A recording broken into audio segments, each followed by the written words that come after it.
Welcome to the podcast, Leading and Growing Your Real Estate Business by Coach James Short. This podcast is designed to help you with strategies, insights, and ways to increase sales, build and lead high-performing teams, and ultimately grow your business. Your host, James Short himself, also shares some of his secret sauces on how he helps his own clients achieve business growth quickly and easily. James has been coaching those in the real estate and property industry for close to 10 years now, and his clients keep on saying, since working with James, their results have been outstanding, giving them more money, time, and fulfillment. James is offering a free strategy call to those listening to see how he can assist you to take your business to where you want to go. Simply go to jamesshort.com.au/strategy and book in a time today. Now on with the show.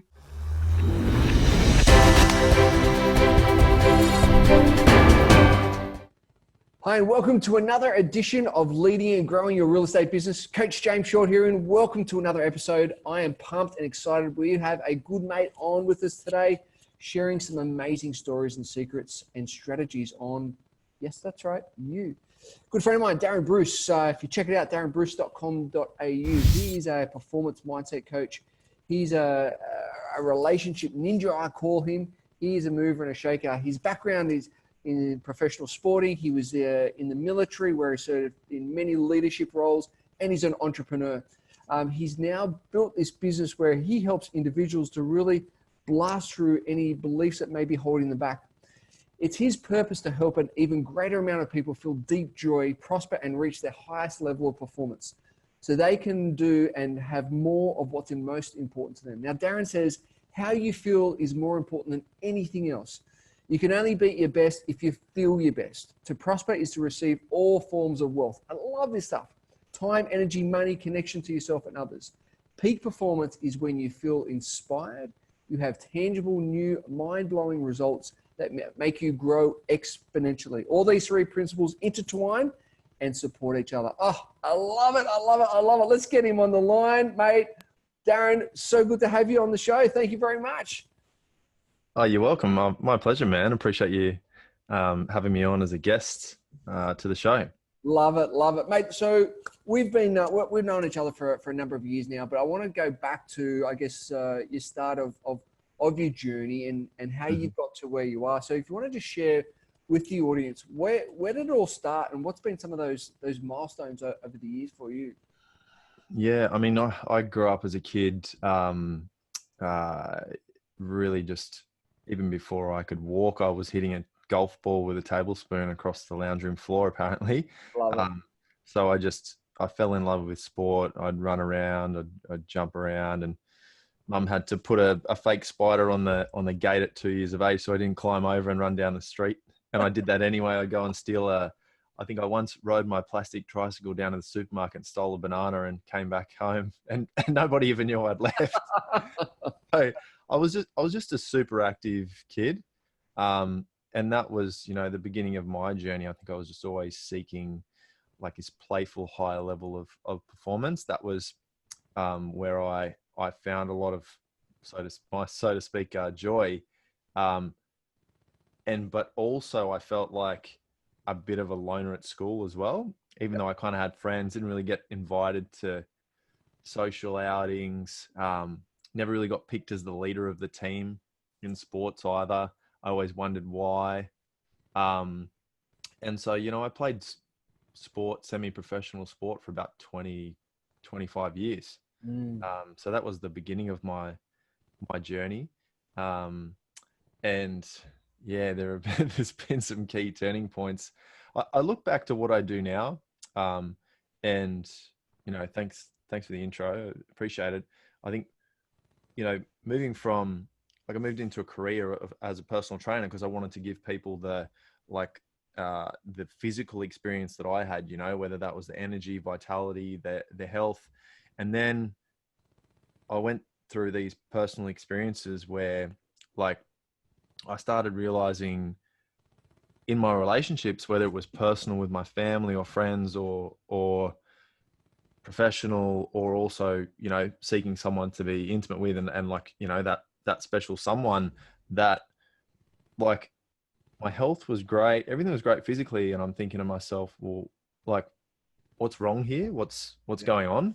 Um, and, you know, I remember picking up a book about mindset at like 15 or 16. And it just blew me away. Like my performance improved in sport. I started to understand it. And, you know, that's been like almost 20 years that I've been just, obsessed and amazed by the mind and starting to learn about that. And, yeah, I just thought, you know, how come people looking and feeling so good, or they look so good, Yeah. but they don't feel so good? Like what's going on there? And so it led me down the pathway of the mind. And, then like I started, I was a personal trainer. I then joined the military. Like you said, I was a physical training instructor. I was anything to do with physical work. We're doing abseiling, you know, The jumping off cliffs. People got to prepare, like do self-defense training to get deployed to war zones. We do all of it. And so this was all, you know, mindset leadership work. And then I still had all these like relationship problems where like I wouldn't be able to meet a girl. Like I wouldn't know how to talk to one. I was like trying, I was being needy. Still didn't really feel like I had too many close friends. And now like the work I'm doing now is all around communication and have the ability to have that conversation. And whether that's, you know, um, creating a business and enrolling clients you actually love to help, and they're excited to work with you, and not in an inauthentic way, like having the actual skill to communicate in a way that, okay, I've got something for you that I think could be amazing. Are you open to having this conversation? You know, and then how do we actually go through that process where someone just feels like comfortable and you're not trying to be anything other than yourself? I think I see that's one of the real big powers in what I do is like people don't have to leave home, put a mask on to go to their business or their work. And it's countless amount of times. This is not just a time or energy cost. There's a money cost. There's everything cost to that. Yeah. So the way I see it, like going full circle really was like, I went to the body and, you know, I'd found some results there, and then I went to the mind, and then I realized, holy shit, you know, what's controlling all of the mind is the heart.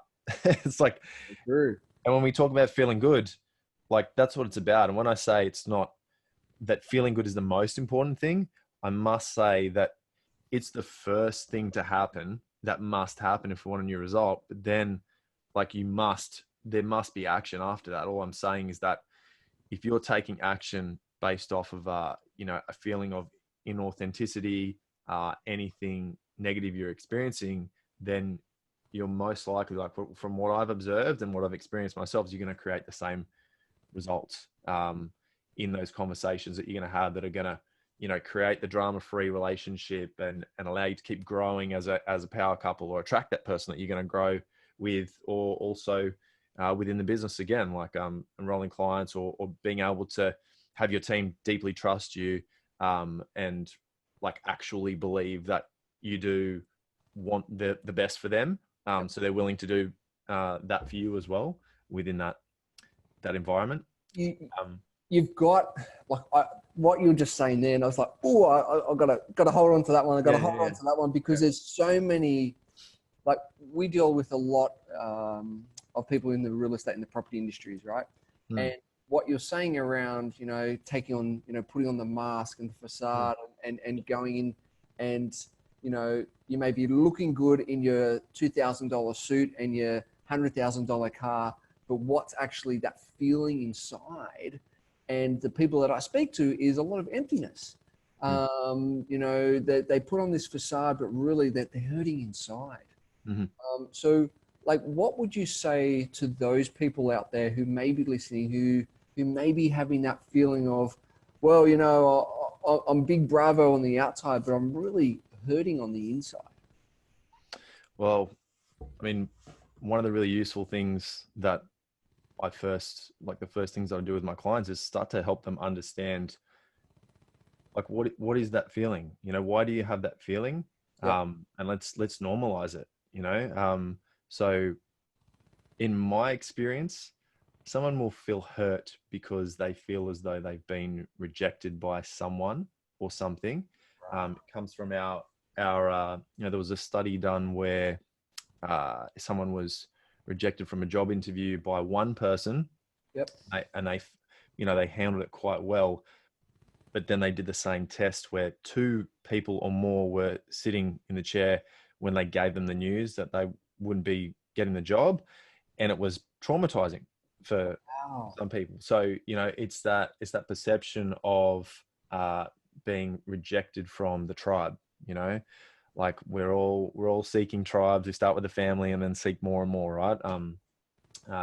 All sorts of communities. So the understanding of that is like, when you understand something, you can regain your power over it. I've seen it happen so many times with my clients that have felt hurt. And then within one hour of me, doing this it's not just coaching, but it's an educational training session where I help them understand like why that's happening and just normalize it for them, that within an hour it's gone because they understand it. They now have power of it. So every time they think about it, it's no longer happening. So the first thing is like feeling hurt and rejected. You think that that's someone or something. So I would say to you, well, how do you know that it was someone or something that made you feel that way?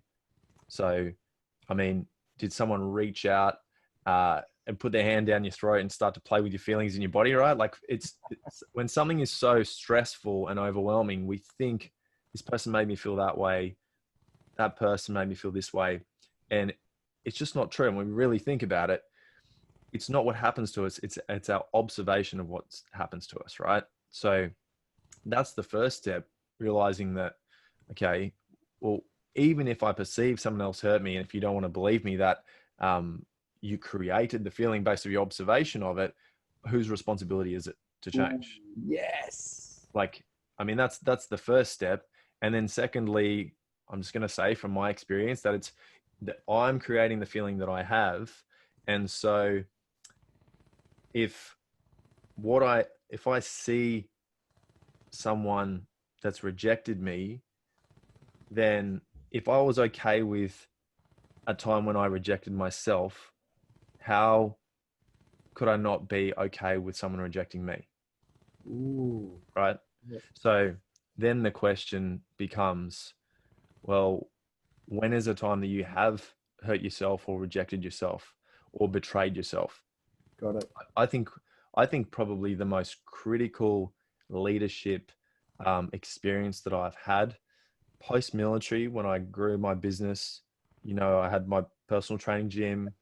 I scaled it, so I was no longer working in it. We moved to the Gold Coast, and within a couple of months, my staff called me and say, I quit, and I want you to pay me my 4 weeks, and I'm just going to work my 2 weeks. I've been waiting for her to sign an employee contract. And I've never been so stressed in my life when I got the call, right? So, long story short, I went back to the business without telling her that I was going to be there. Had a conversation where I asked her to just get her things and finish up now. And, it was because I couldn't stand the way in which I'd betrayed myself when I had committed with the words that I had said, because honesty is so important to me, that I hadn't followed through, that even though like I'm quite forgiving to someone who's late or not on time, if I make a commitment to someone to be somewhere on time, like we treat others how we want to be treated. That is the biggest lie in society.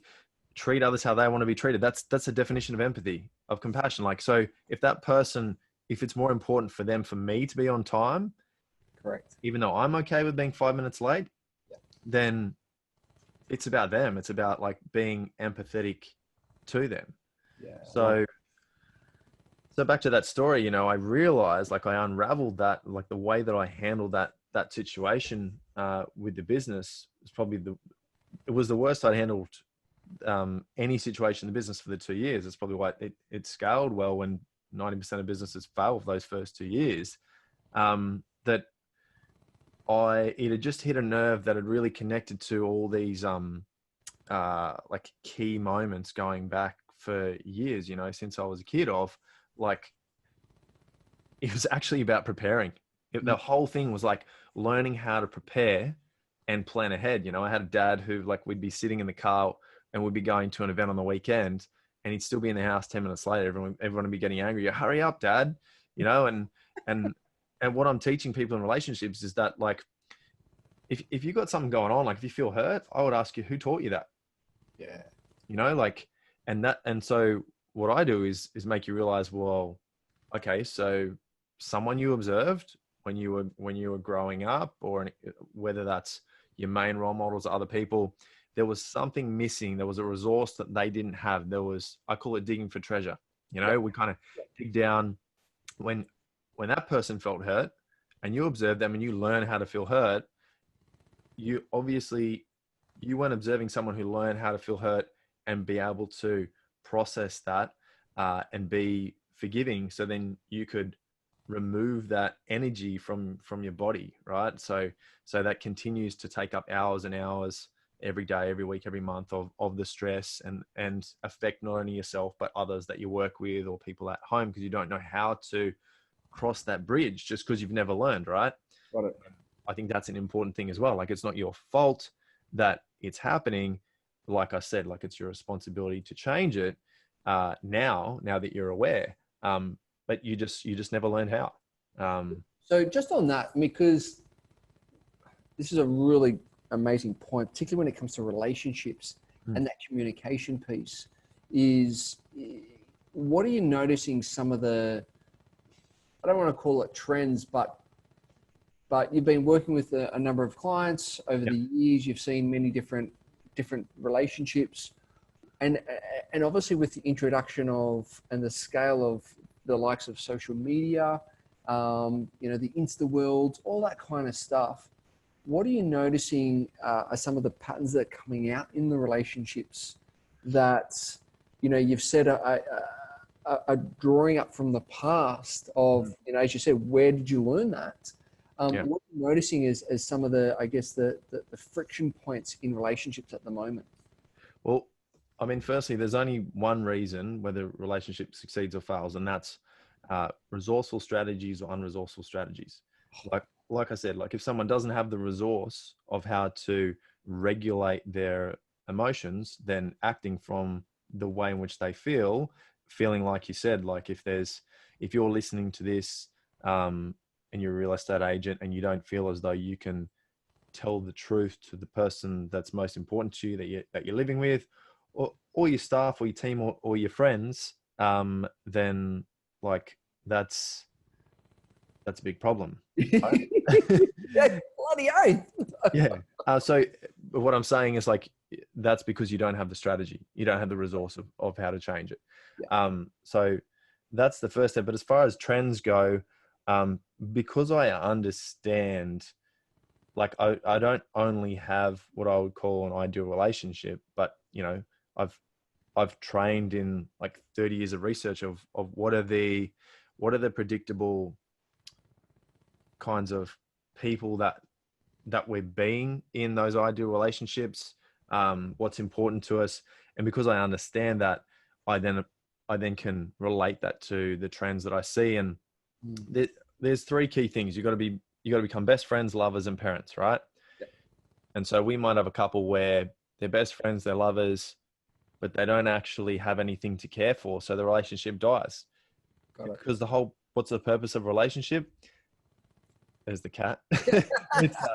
He loves hanging out with me with podcasts. Love it. The purpose of a relationship is to care for something so much that it moves from depending on you to being independent, to then being independent, but also like they're internally dependent, but others can, like we said, like observe them and change. You know, that's the greatest possible change we can create for someone, by their observation of us, which is why we walk the talk, right?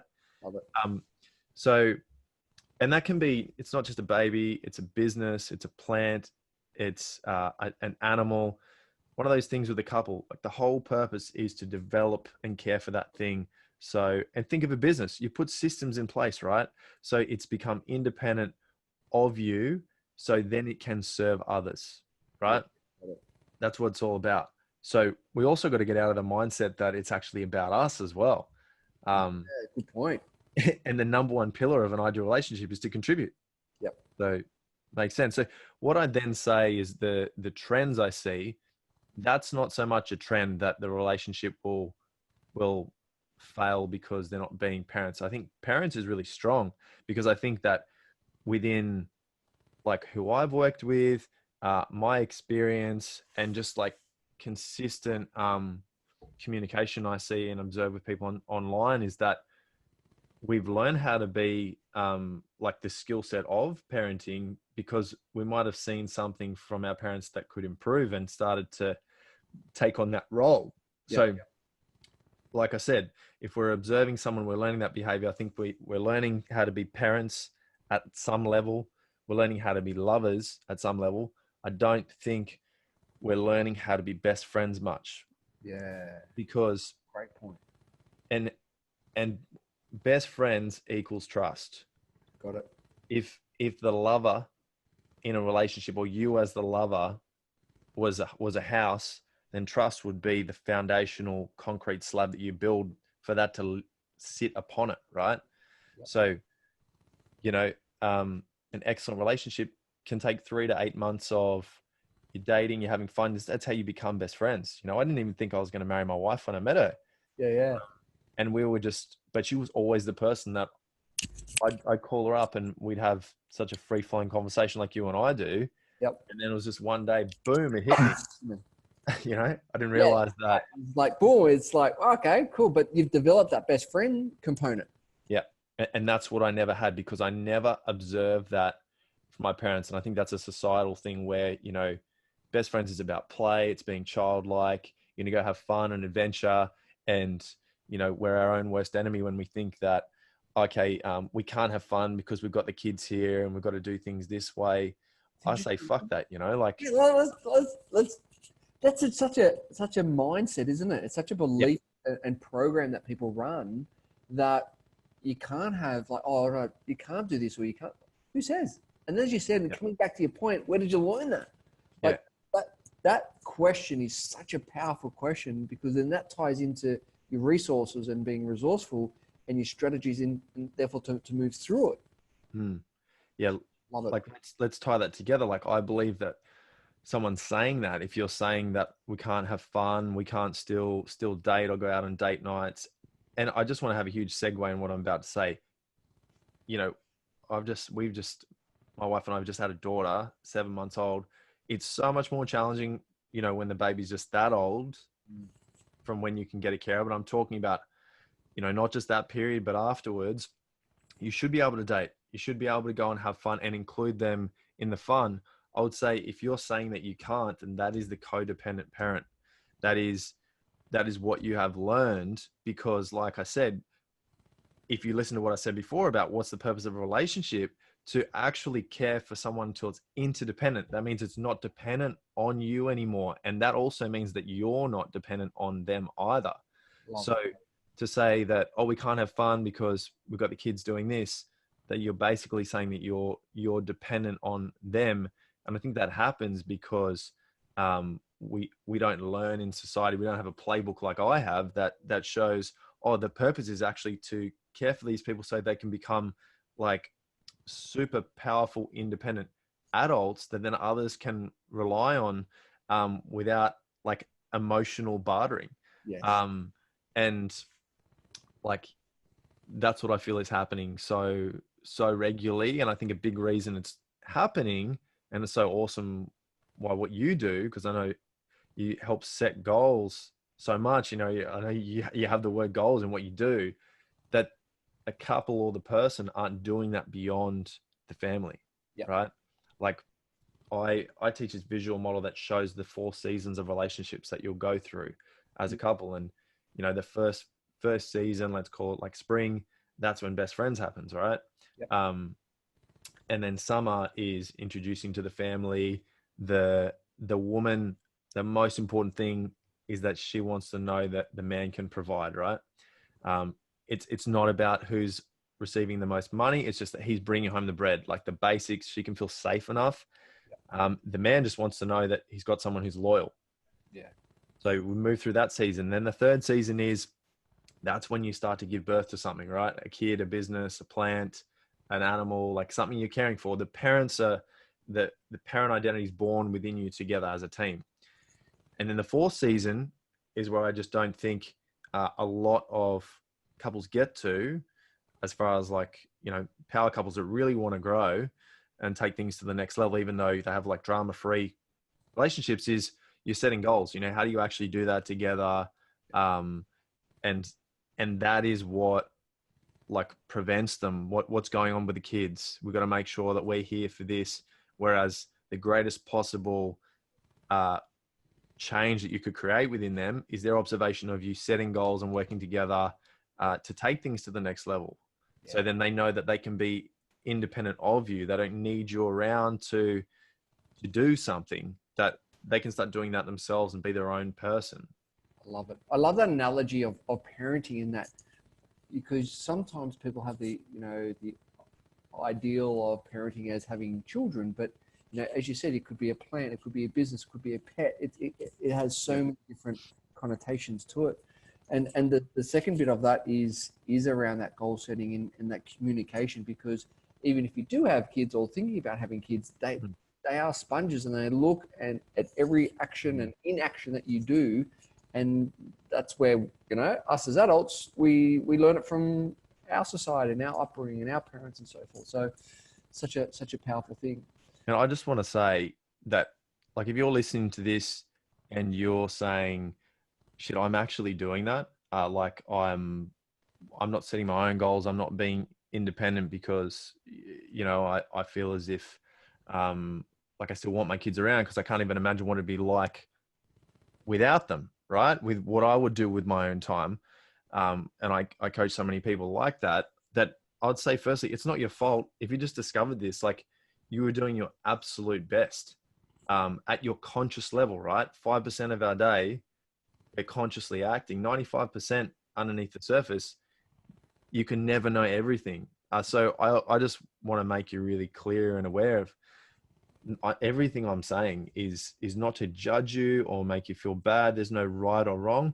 All I'm doing is educating you like I was educated. Like, I did used to think, oh, my dad didn't do this, my mom did do that, and they had no idea that they were doing that.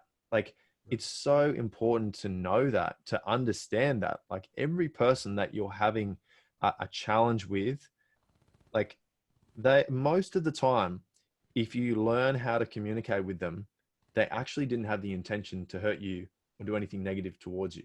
Yeah. Right. They weren't even aware that it was happening. Yeah. So I think that's such an important thing that I just want to raise, that this is not me about saying do this and do that and you've done this wrong. It's not about that. I'm just educating you because the results have been incredible when understanding this and then learning how to specifically communicate and upgrade your ability to communicate and have that critical conversation. So you feel comfortable and relaxed enough with the person to then express how you feel and finally let go of all that shit. That's why I'm having this conversation. Love it. Love it. Now, we could be having conversations for the next 3 hours. I love it, because we could go going on.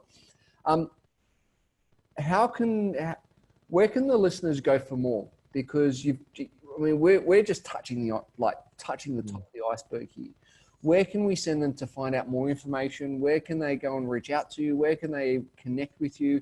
Where can we send them? Yeah, you can go to, you can find me on Instagram, Darren J. Bruce, or go to darrenbruce.com.au. And yeah, you can see some of I hope it's useful, what I've shared there. I do my best to, give strategies and tactics of how you can improve your ability to communicate in personal and professional relationships. So yeah, you can go there. Guys, what I love about you and the guys and girls listening is the ability of the different layers of relationship that you work with. And what I mean by that is the relationship with oneself. is to really have an understanding of who are you and what makes you tick, and what are those beliefs and that mindset capability of having that awareness. And then once you've got that, then it's like, okay, now you have that self-awareness. Is that how you bring that into the world, and how is that showing up in your relationships? And then when you have that relationships, how are you performing in that relationship on multi-different levels? And that's what I love about you and your work, is that you just unpack that with such ease and grace, where people go, far out, I get it. Like, it's just like, you hear the fireworks going, boo, boo, boo, boo. So like, listeners, just go and check out darrenbruce.com.au. Mate, he's the man, he's the guru, he's the legend. He's here to help, he's here to serve, he's here to provide some strategies to be a better you, to really get out there and have some lots of fun. So mate, once again, thank you very much for your time, energy, and your words of wisdom today. You're welcome, man. Thank you, James.